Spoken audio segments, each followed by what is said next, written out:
Bismillahirrahmanirrahim. Assalamualaikum warahmatullahi wabarakatuh. Alhamdulillahirrabbilalamin. Pada video kali ini kita akan lanjutkan pertemuan kedua untuk mata kuliah kimia fisika dengan temanya yaitu adalah laju reaksi.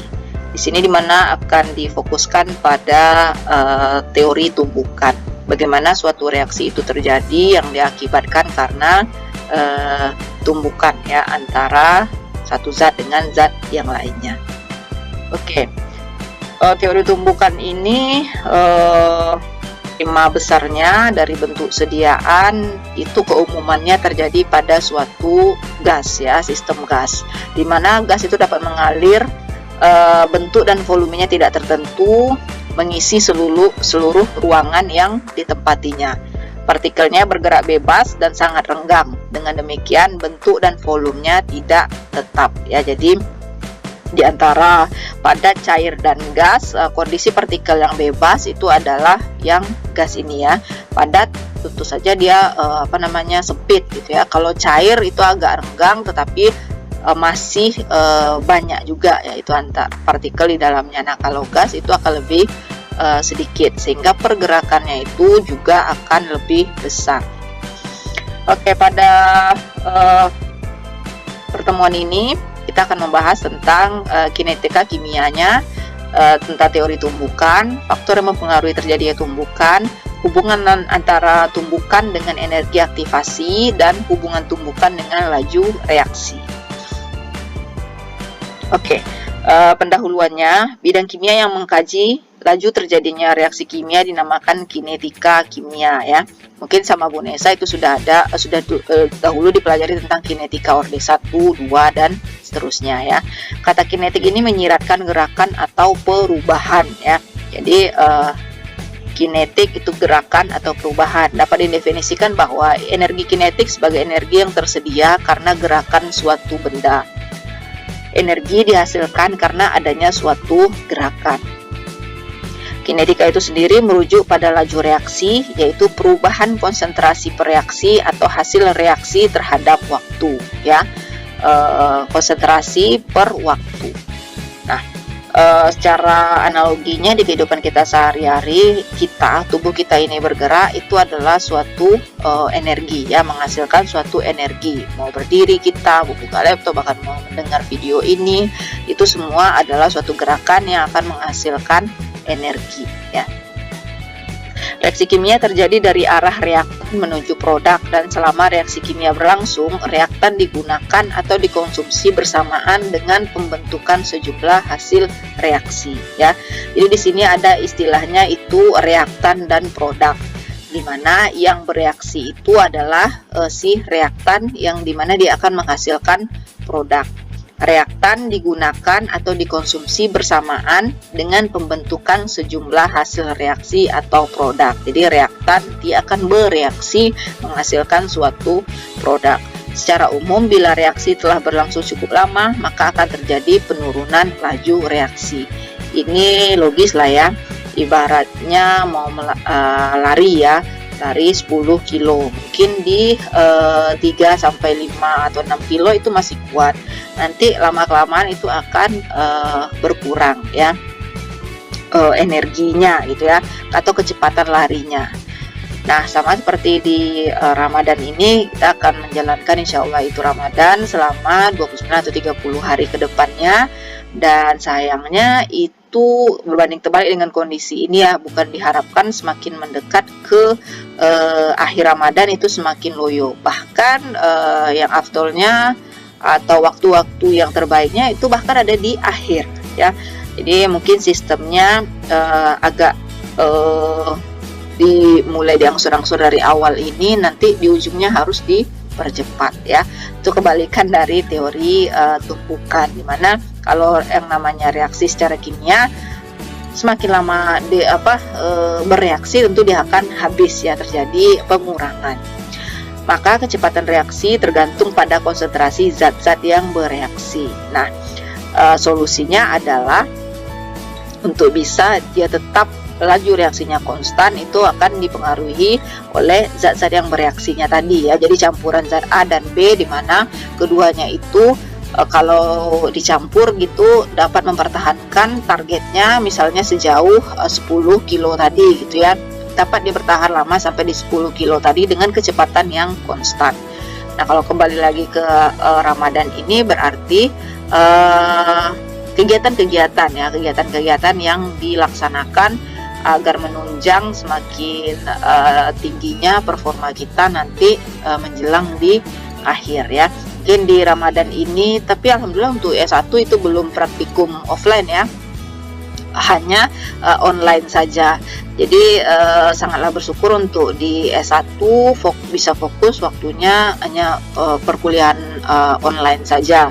Jadi jangan pula lebih low atau sama dengan nanti di D3.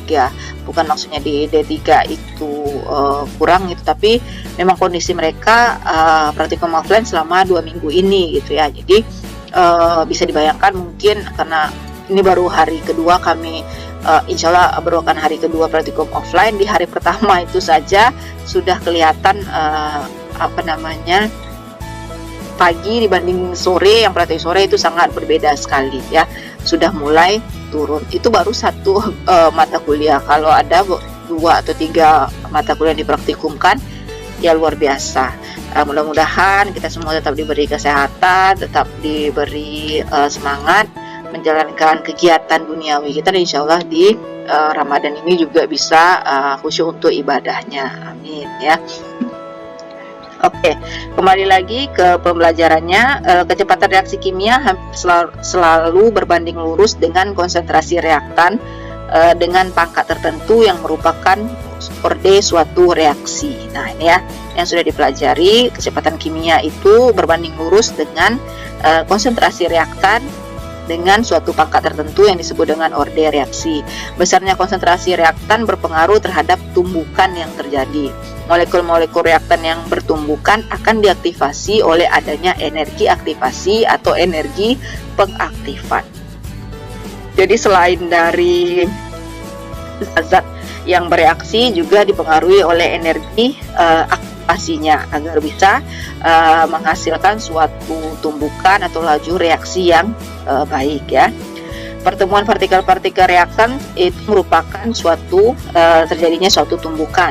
Proses tumbukan dapat menghasilkan reaksi maupun tidak menghasilkan reaksi ya. Mungkin analoginya seperti kita perkuliahan online sekarang ya. Dengan melihat video ini nanti, itu merupakan suatu proses tumbukan yang terjadi antara materi yang Ibu paparkan ini dengan mahasiswa melihat materi ini. Nah, dapat dipahami, mudah dipahami, mau memahami, itu merupakan hasil reaksinya nanti gitu ya. Nah, jika menghasilkan reaksi maka tumbukannya akan efektif. Artinya jika materi ini mudah dipahami, insya Allah nanti bisa yang paling dekat itu adalah di UAS-nya dapat menjawab soal-soal UAS, dan bahkan sampai digunakan untuk pemahaman materi di mata kuliah semester selanjutnya. Kalau kebalikannya, ya tentu saja seperti itu ya, akan kurang efektif tumbukan atau kurang efektif pembelajaran atau usaha yang dilakukan untuk pembelajaran kimia fisika ini secara online melalui video ini. Kemarin ada yang minta slide PPT-nya, mohon maaf, kita sudah sistem online, terlalu malas rasanya kalau semuanya harus kami berikan. Sekarang sudah diberikan video PPT yang kami videokan, jadi ini kan seperti kita berada di kelas ya, dosen mempresentasikan apa yang di PPT-nya gitu. Sekarang kalau hanya untuk sekedar PPT, Bu rasa itu sangat banyak bertebaran di media-media inilah pembelajaran kayak kalau mau dicari, atau yang umumnya di Mbah Google itu cari aja, itu sangat banyak sekali. Bedanya apa? Di penjelasannya ya. Jadi bagi menurut Ibu pribadi itu akan lebih mudah kalau kita tahu apa sih maknanya daripada hanya membaca saja, karena belum tentu apa yang dibaca pemahamannya antara yang memberikan informasi dan yang menerima informasi itu bisa sama, satu frekuensi ya. Oke, nah solusinya mungkin adalah dengan mencatat poin-poin khusus ya, seperti pertemuan sebelumnya. Konsep pembelajaran Ibu itu adalah buatkan poin-poin khususnya, karena tidak semua materi ini ya cukup diketahui, tetapi ada yang wajib disimpan dan dipahami untuk seterusnya ya. Secara besarnya saja teori tumbukan itu apa? Reaksi terjadi antara reaktan yang menghasilkan suatu produk di mana dipengaruhi oleh ini gitu ya. Jadi seperti itu. Oke, efektivitas tumbukan dipengaruhi oleh faktor energi kinetik partikel atau molekul dan arah partikelnya. Yang pertama itu adalah energi kinetik. Energi kinetik itu adalah energi berdasarkan yang disebabkan oleh pergerakan dan adanya dan arah partikel dan kemana dia bergerak. Itu akan mempengaruhi tumbukannya. Oke, seperti contoh berikut ini. Tumbukan yang terjadi antara hidrogen dan iodium yang tidak menghasilkan reaksi ya. Oke, seperti bisa dilihat di mana yang pertama itu adalah tumbukan dengan energi yang tidak cukup ya.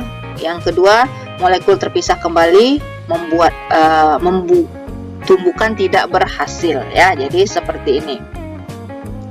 Bisa dilihat karena energinya tidak cukup sehingga mereka tidak dapat menyatu ibaratnya gitu ya, atau bereaksi. Jadi membal lagi ya. Jadi ibaratnya ya masuk kiri keluar kanan lah ya, ibarat sebelum istilah-istilah dari dahulunya gitu. Nah sekarang gimana caranya agar dapat menghasilkan reaksi? Itu adalah dibutuhkan energi yang cukup, ikatan-ikatan akan putus dan terbentuk ikatan baru. Ini akan membentuk suatu molekul baru pula ya, molekul Hi ya, antara ion H dan I ya, H+ dan I- akan membentuk molekul baru ya, atau senyawa baru. Nah, ibaratkan kalau kita perkuliahan kembali lagi, artinya diperlukan niat yang besar, fokus yang baik, dan keinginan untuk mau tahu ya, di garis bawahi dan di caps lock dan di bold gitu ya. Niat mau tahunya itu tadi, kemudian memang harus fokus ya. Itu insya Allah akan dapat, tidak pun sempurna di 100% ya, karena apapun itu tidak akan ada yang sampai di 100%, setidaknya bisa punya pegangan sendiri gitu, sekitar di 50-60 ya. Kalau bisa lebih itu sangat bagus sekali ya. Jadi targetnya adalah seperti itu ya. Karena kondisi kuliahnya ini dengan reaksi terbentuknya ion dan molekul ini ya, antara keinginan mahasiswa untuk tahu dengan materinya, sehingga klop menjadi ilmu baru yang dapat mahasiswa ketahui, yang bisa diaplikasikan untuk seterusnya ya. Oke, kita lanjutkan ke teori tumbukan. Hasil kali frekuensi tumbukan dengan fraksi molekul yang memiliki energi sama atau melebihi energi aktivasi menentukan laju reaksi kimia. Jika nilai pengaktifan semakin tinggi, maka molekul yang teraktifkan akan semakin kecil, sehingga semakin lambat reaksi berlangsung ya. Tadi adalah faktor-faktor yang mempengaruhi terbentuknya laju reaksi itu adalah si zat-zat yang bereaksi, kemudian adanya energi pengaktifannya. Poin ini menjelaskan tentang semakin besar energi yang diaktifkan, maka akan semakin sedikitlah dia nanti akan teraktifkan. Maksudnya adalah semakin berkurang dia nanti ujung-ujungnya reaksinya akan semakin lambat gitu atau menurun ya. Oke, kita lihat seperti gambar ini. Tumbukan efektif adalah tumbukan yang menghasilkan reaksi. Energi minimal yang diperlukan sebelum tumbukan terjadi dikenal sebagai energi pengaktifan atau energi aktivasi. Ya, di istilahnya itu adalah EA. Energi aktivasi itu ada yang bersifat endoterem, mengambil panas, dan ada yang eksoterem, mengeluarkan panas, yang menyerap panas dan mengeluarkan panas ya. Kita ulangi sedikit dulu, bahwa suatu tumbukan dapat efektif itu jika memiliki energi yang cukup. Nah, minimal energi yang diperlukan sebelum tumbukan terjadi itu disebut dengan energi pengaktifan atau energi aktivasi. Apanya ya, seperti bahan bakarnya gitu ya, bahan bakar paling kecil yang bisa diperlukan sehingga tumbukan itu dia bisa efektif terjadi satu tumbukan antara misalnya contoh di atas 2 ion menjadi 1 molekul ya. Itu dikenal dengan energi aktivasi. Dan dia bersifat ada 2 yang menyerap panas dan ada yang mengeluarkan panas ya. Oke. Kita turunkan dulu. Faktor yang mempengaruhi bentar ya.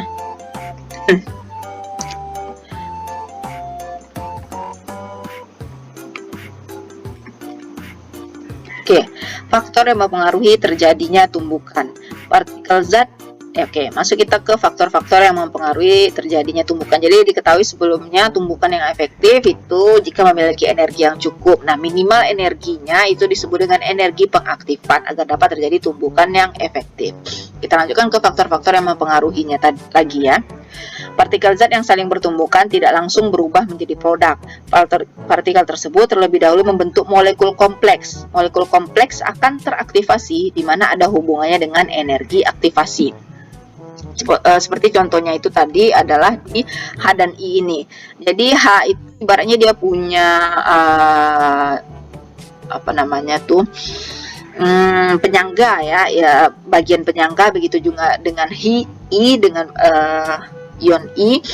Nah, masing-masing penyangganya ini tentu dia akan menjaga molekulnya gitu ya. Nah, supaya tumbukannya bisa efektif, nah si penjaganya ini tentu akan membuka sedikit bagiannya agar dapat menyatu dengan bagian penyangga dari ion lainnya gitu. Nah, ini yang disebut dengan ini ya, molekul kompleksnya terlebih dahulu nih. Kompleks itu artinya usaha untuk mereka bisa menyatu gitu ya antara H+ dan I- tadi, dimana ada kaitannya dengan energi aktivasi ya.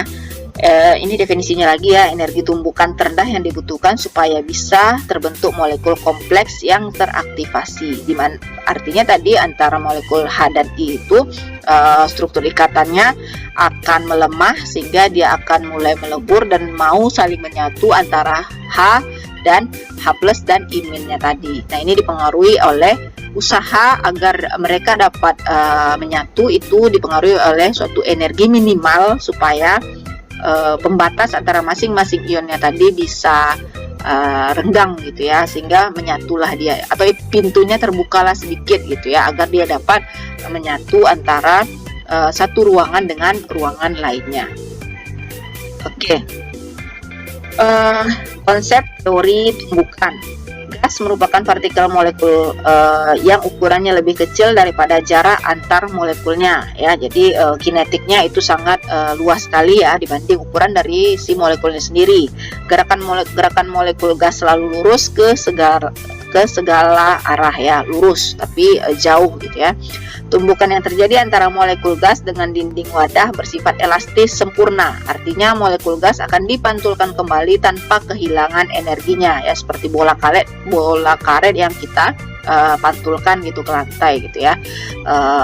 Saat kita jatuhkan ke lantai, dia akan kembali lagi dengan energi yang sama tinggi atau ketinggian yang sama dengan yang di awalnya tadi. Nah, bisa dilihat kan atau bisa dibayang-bayangkan itu lama kelamaan akan rendah kan. Nah, itu yang disebut dengan semakin berkurangnya tadi laju reaksinya.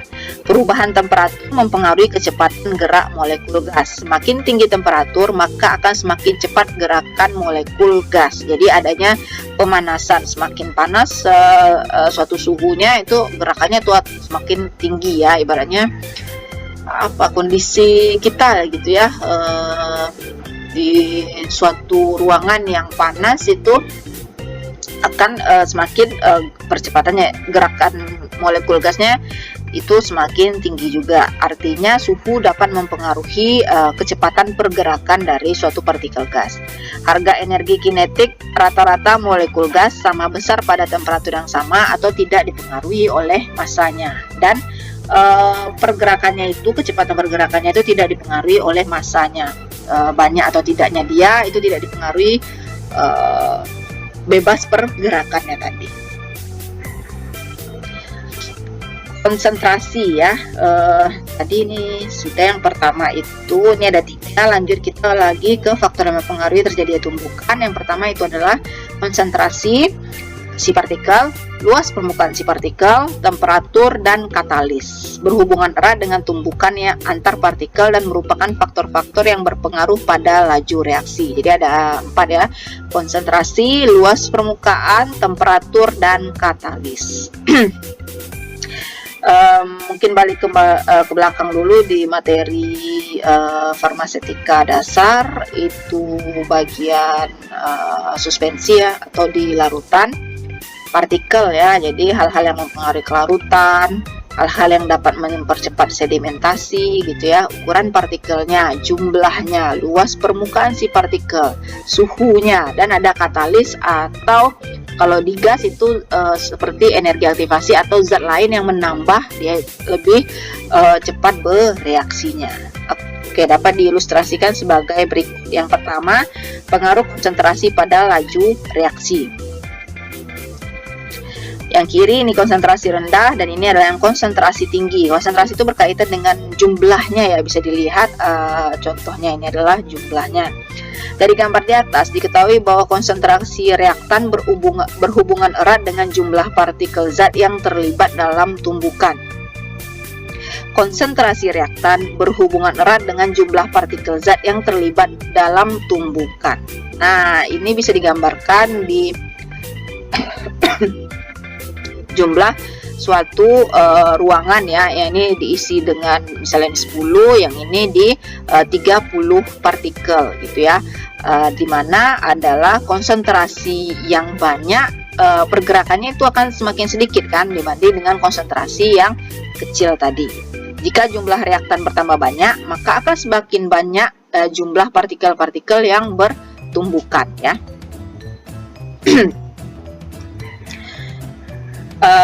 Akan semakin dekat jarak antara partikel sehingga jumlah tumbukan efektif juga akan meningkat sehingga laju reaksinya meningkat ya. Mungkin diulangi sekali lagi. Konsentrasi reaktan berhubungan erat dengan jumlah partikel yang terlibat dalam tumbukan, di mana jika jumlah reaktan bertambah banyak, semakin banyak jumlah reaktan, maka akan semakin banyak pula jumlah partikel yang bertumbukan. Kalau di gas itu akan lebih bagus reaksinya, tetapi kalau di cairan itu terutama dia di suspensi itu akan lebih cepat membentuk agregat ya, membentuk agregat, sehingga dikhawatirkan nanti lama-kelamaan partikel itu akan lebih cepat mengendap, yaitu kebalikannya kalau yang di suspensi. Dimana artinya semakin dekat jarak antar partikel, jumlah tumbukan efektif juga akan meningkat ya. Oke lah, sehingga laju reaksinya juga akan meningkat. Berarti konsentrasi itu semakin banyak jumlah konsentrasi akan meningkatkan laju reaksi, dimana semakin banyak partikel yang saling bertumbukan karena jaraknya yang semakin dekat atau kecil gitu ya. Oke, kita lanjut yang kedua. Pengaruh luas permukaan pada laju reaksi. Semakin halus bentuk suatu zat untuk massa yang sama, maka semakin luas permukaan zat tersebut. Semakin luas permukaan partikel, semakin besar kemungkinan terjadinya tumbukan. Oke, jadi ini dia ya. Ini sejalan dengan di larutan ya. Kalau kita membahas di larutan kemarin, ukuran partikel semakin kecil itu akan semakin mudah larut. Kalau yang ini adalah semakin dia besar pula kemungkinannya untuk terjadi tumbukan. Ilustrasinya adalah seperti ini ya. Ini adalah Fe yang dilarutkan di dalam mediumnya HCl. Yang pertama itu dalam bentuk serbuk, yang kedua itu dalam bentuk batangannya. Di mana yang akan lebih cepat bereaksinya itu yang dalam bentuk serbuk, di mana ukurannya sudah lebih kecil daripada yang bentuk batang. Ya. Gambar di atas menginformasikan bahwa serbuk Fe bereaksi lebih cepat dibandingkan dengan batang Fe ya. Hal tersebut karena Fe memiliki permukaan yang lebih luas. Serbuk Fe memiliki permukaan yang lebih luas daripada kepingan Fe, sehingga memiliki bidang sentuh yang lebih banyak agar terjadi tumbukan, sehingga laju reaksinya juga akan berlangsung lebih cepat ya. Nah, ini juga kalau dikaitkan dengan konsentrasi itu adalah artinya mempelajari suatu materi atau pembelajaran itu jangan ditumpuk-tumpuk, artinya diangsur-angsur lah, karena dengan cara mengangsur itu akan lebih mudah dipahami daripada sistem SKS ya. Bisa juga, tapi tentu akan lebih lama dan akan lebih berat yang jelas gitu ya. Oke.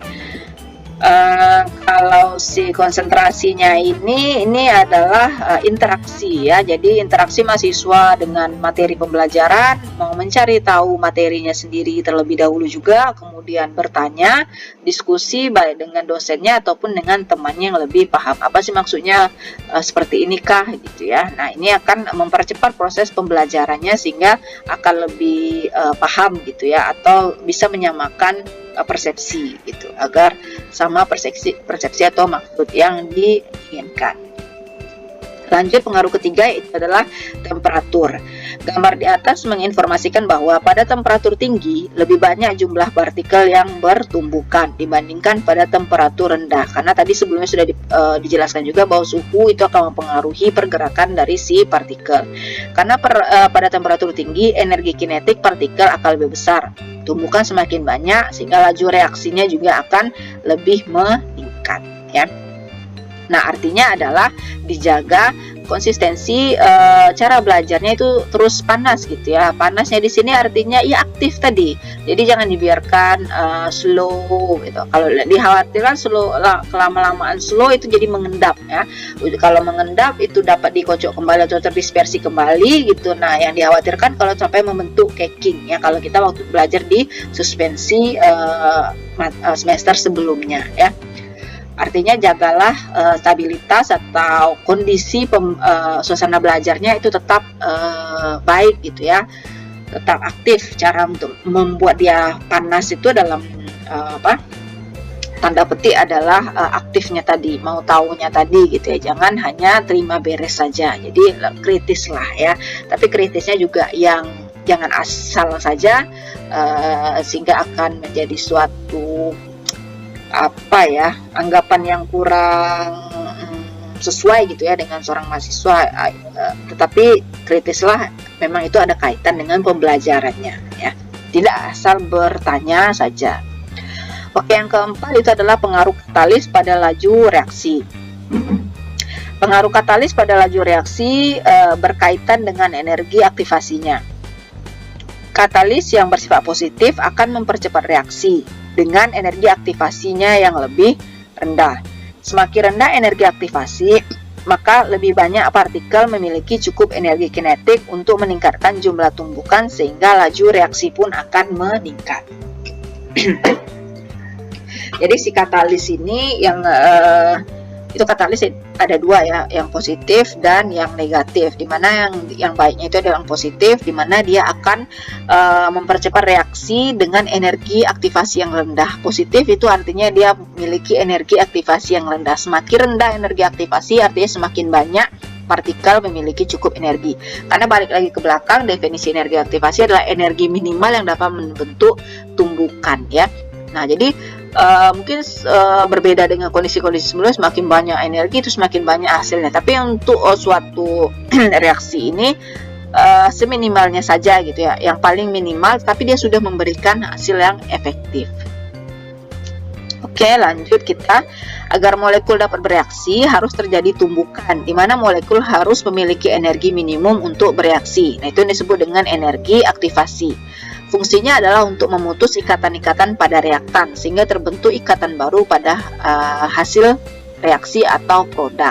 Nah, ini yang dijelaskan sebelumnya tadi itu adalah memutus batasan-batasan antara ion-ionnya sehingga dia bisa membentuk suatu molekul, atau memutus ikatan antara reaktan agar dapat membentuk suatu produk. Contoh energi aktivasi pada reaksi gas hidrogen dan iodium yang mempunyai persamaan reaksi. Ya, ini H2 ditambah I2 akan membentuk 2HI. Penggambaran grafiknya sebagai berikut ya. H2 dan I2 bereaksi, diperlukan waktu bereaksinya, dan ini adalah energi potensialnya tadi ya, atau energi aktivasi yang dibutuhkannya itu adalah 170 kJ ya.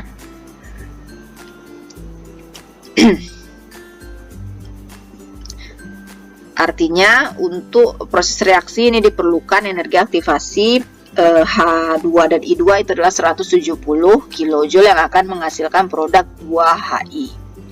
Besarnya energi aktivasi pada reaksi tersebut adalah 170 kJ per mol. Maka diperlukan energi lebih besar daripada 170 agar terjadi tumbukan.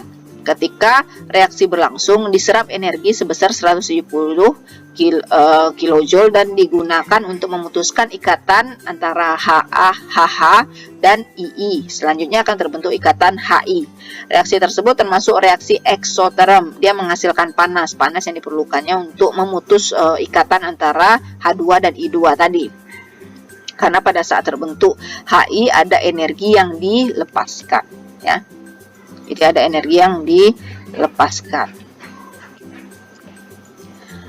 Oke, kinerja katalis sehingga dapat mempercepat laju reaksi. Nah, sekarang akan fokus ke bagian si katalisnya tadi sehingga dia dapat mempercepat suatu reaksi.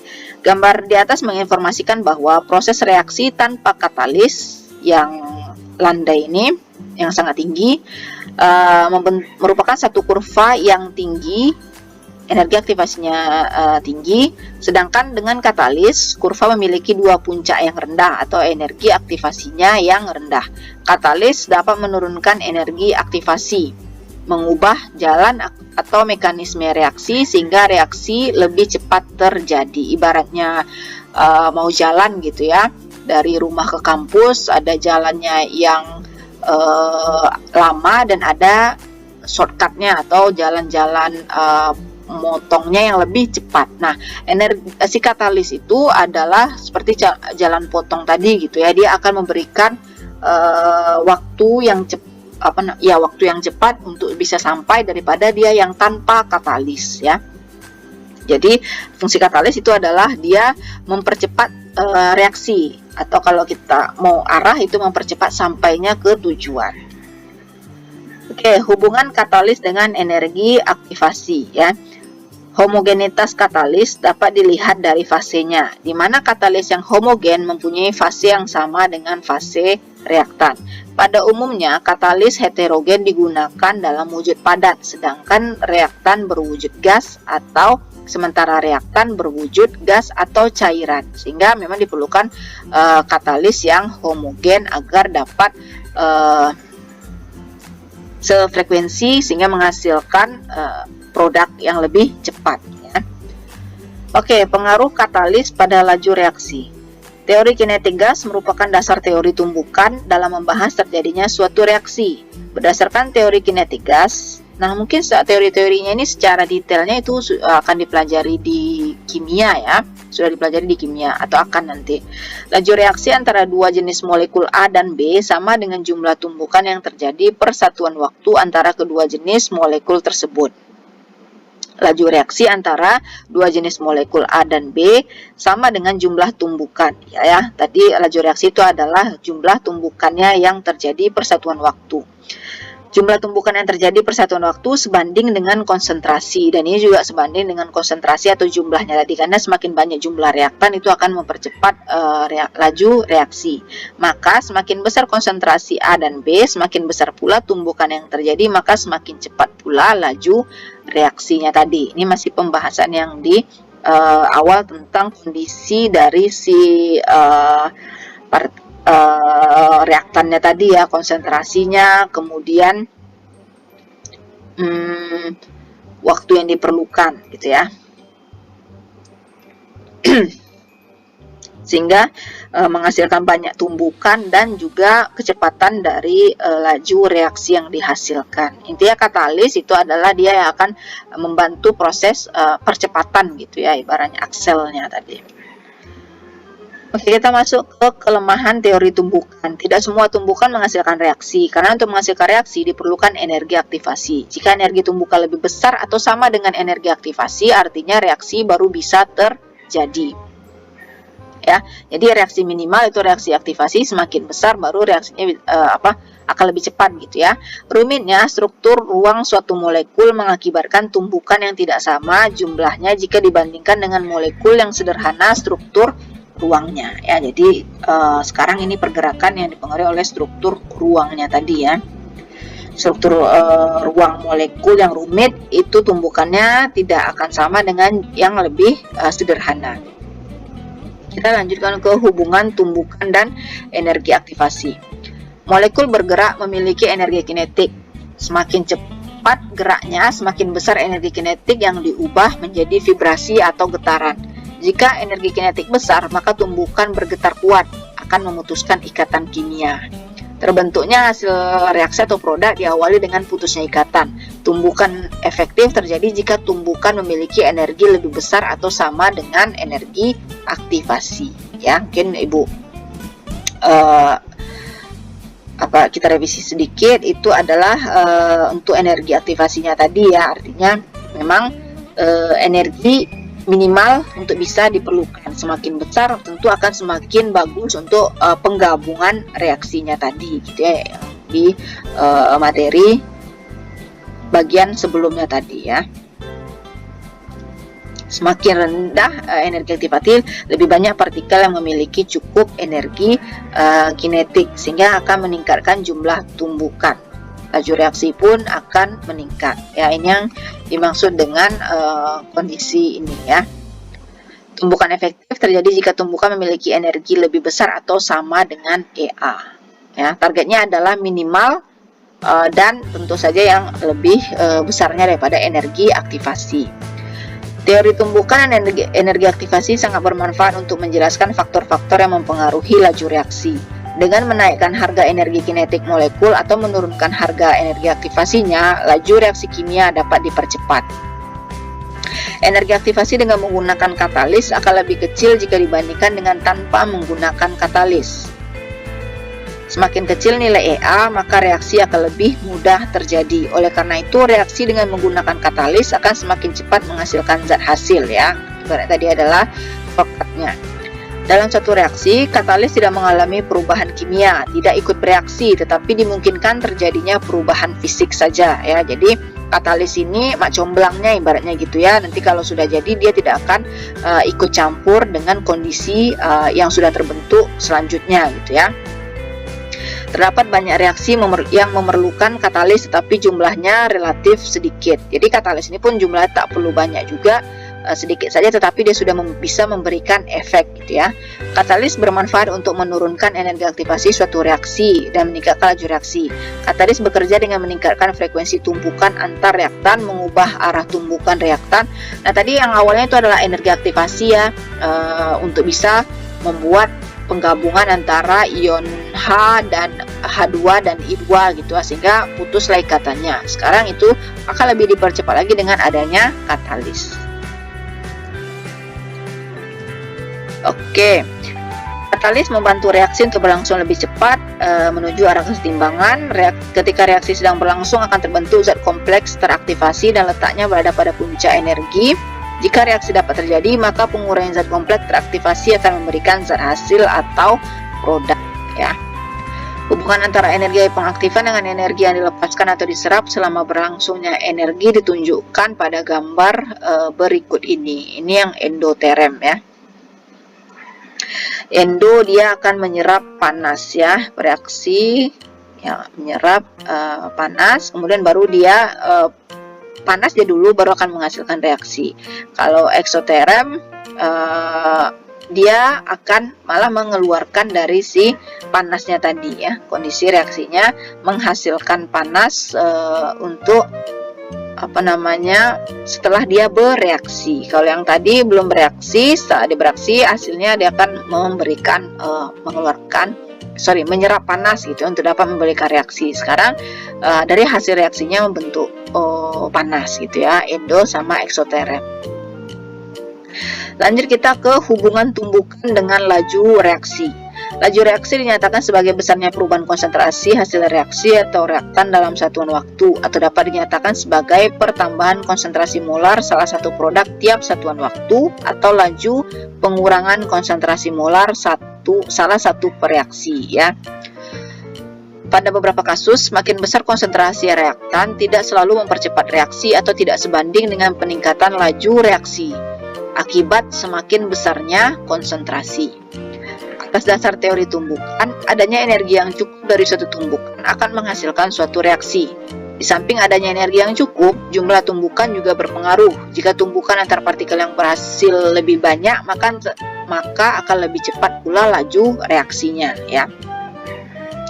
Kinetika kimia ditinjau dari segi teori tumbukan. Dapat kita perkirakan laju reaksi akan berbanding lurus dengan banyaknya tumbukan molekul tiap detik atau berbanding lurus dengan frekuensi tumbukan molekulnya tadi.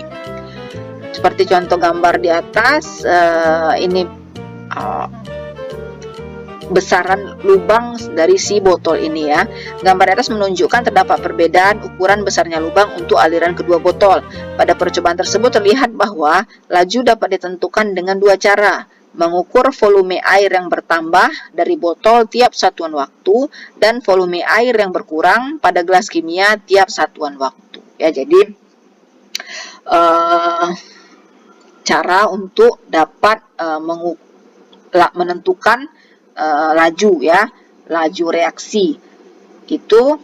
Jadi kan tadi adalah reaktan di sebelah kiri dan produk di sebelah kanan. A ditambah B sama dengan AB gitu ya.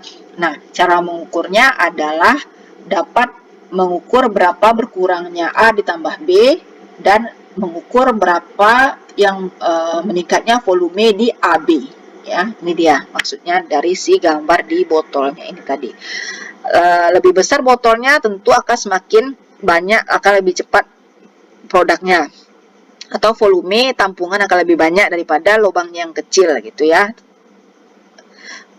Begitu juga dengan si jumlah yang dikeluarkannya tadi ya. Oke, hubungan tumbukan dengan laju reaksi. Ini masih lanjutan dari gambaran sebelumnya. Maka untuk menentukan laju reaksi dapat ditentukan dengan dua cara. Jumlah reaktan yang bereaksi atau digunakan tiap satuan waktu. Yang kedua, jumlah hasil reaksi yang diperoleh tiap satuan waktu ya. Diulangi lagi, jumlah reaktan yang bereaksi tiap satuan waktu dan jumlah hasil reaksi yang diperoleh tiap satuan waktu. Jumlah yang bereaksi, yang habis bereaksi, dan jumlah hasil dari reaksi atau si produknya. Sebagai contoh reaksi antara logam magnesium dengan asam klorida dengan persamaan reaksi seperti berikut ya. Mg ditambah 2 HCl, ini menghasilkan ya MgCl2 dan H2. Laju reaksi dapat ditentukan dengan mengukur jumlah magnesium atau asam klorida yang digunakan pada satuan waktu tertentu atau jumlah gas hidrogen atau magnesium klorida yang terbentuk pada satu satuan waktu. Jadi ada bagian kiri dan kanan. Ini sama dengan ya, atau tanda panah ini berubah dia saat diubah ke PDF kali ya. Jadi Mg ditambah H2Cl itu akan menghasilkan MgCl2 ditambah H2. Jadi laju reaksi dapat ditentukan berapa sih Mg dan H2Cl ini yang sudah berkurang dan atau melihat jumlah MgCl2 yang sudah terbentuk dan H2 yang sudah terbentuk. Oke, sudah selesai untuk materi tentang tumbukan ya, teori tumbukan. Jadi teori tumbukan itu kinetik untuk gas, di mana sifatnya itu adalah dia bebas, dapat bergerak bebas ke segala arah, dan pergerakannya itu akan menghasilkan energi ya. Jadi energi kinetik yang dipengaruhi oleh pergerakan dari suatu molekulnya tadi yang bergerak bebas gitu ya. Nah, pergerakannya itu dipengaruhi oleh energi aktivasi ya, supaya dia dapat bertumbuh.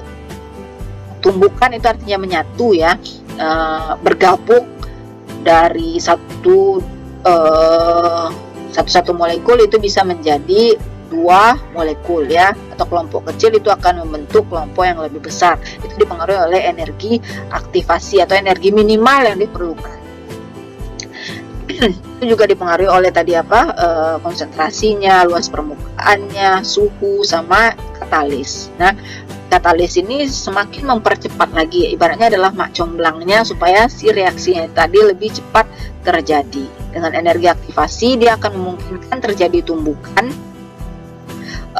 bisa deal-dealan gitu ya. Nah, dengan katalis itu akan lebih cepat lagi untuk mereka bergabungnya antara dua ion atau dua molekul akan membentuk senyawa lainnya ya, itu si katalis.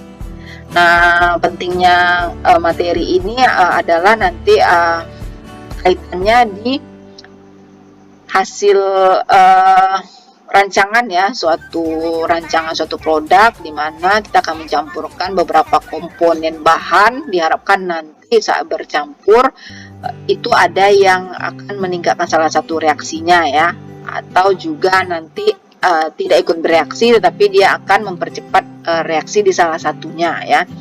Ada atau tidaknya katalis atau pembantunya tadi. Sebenarnya reaksi-reaksi ini tujuannya untuk apa? Tentu adalah ujung-ujungnya efek ya, untuk membentuk efek ke aplikasinya gitu. Secara kimianya kita tahu ini untuk menggabungkan dua ion atau dua molekul gitu ya, itu ada dipengaruhi oleh apa tadi ya, konsentrasi, suhu, katalis dan segala macamnya. Nah, ini dalam suatu produk, setelah produknya jadi nanti itu adalah saat dia dikonsumsi ya, efektivitasnya tadi dia dapat memberikan seberapa cepatnya tadi reaksinya gitu ya, antara si partikelnya tadi untuk saling membentuk suatu reaksi. Ada yang bersifat yang eksoterem, ada yang endoterem dia saat bereaksi. Oke, mungkin silakan didengarkan sekali lagi materinya dan agar lebih mudah dipahami. Ibu cukupkan. Wassalamualaikum warahmatullahi wabarakatuh.